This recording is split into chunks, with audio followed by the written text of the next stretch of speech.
Genesis chapter 15, Abram has a vision. In this vision and throughout this chapter, Abram is having a conversation with his friend, God. In the first few verses, Abram is expressing his concern and his reservations about the great promise God had for him in the previous chapter 13, verse 16, when God said, I'll give you so many descendants that you won't even be able to count them. They'll be like the dust of the earth if you could count the dust. He has concerns and he says to God, what are you going to do? What are you going to give me? Because I'm childless and the steward of my house, the chief steward of his house, Eliezer of Damascus, is his only heir.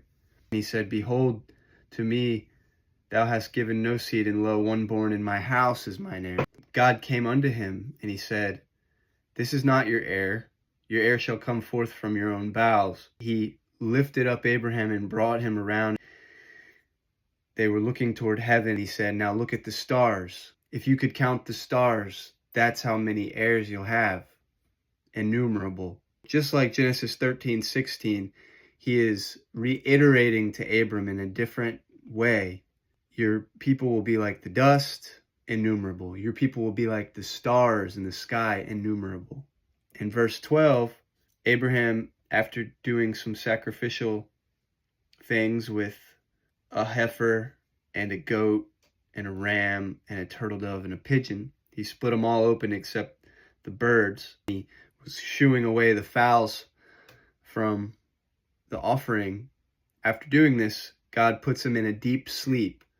The last time God put someone in a deep sleep in the Bible was Adam, when he created woman out of his rib. I was reading before, and it said that a deep sleep actually represents death, okay? He put him in this deep sleep. Abram saw a great horror of darkness. It brought to me a vision of God showing Abraham hell. It's what I was thinking. And then it says that your seed will serve for 400 years in affliction and in slavery. And I will have justice on their captors. They will serve for 400 years.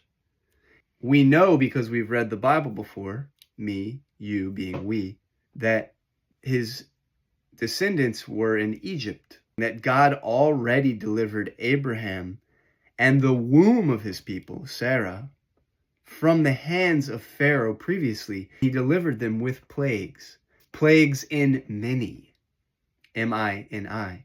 And so Abraham already had a taste of the very regime that were going to enslave his people. Abraham goes on.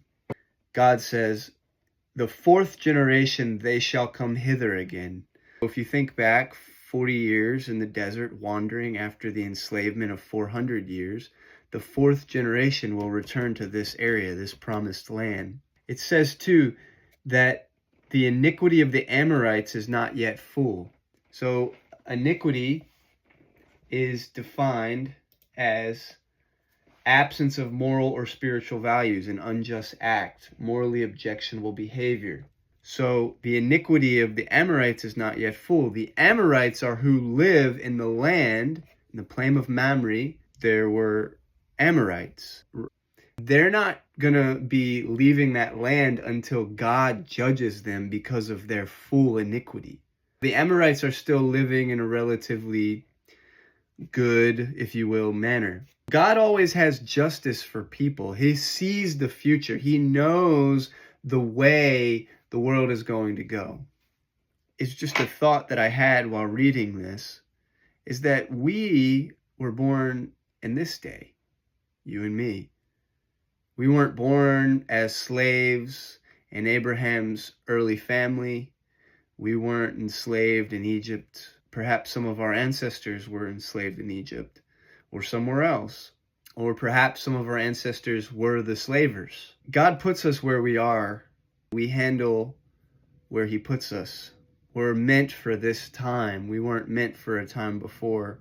I find it so interesting that you or I could have just as easily been born in that era, but all things must have worked for us to even be here now.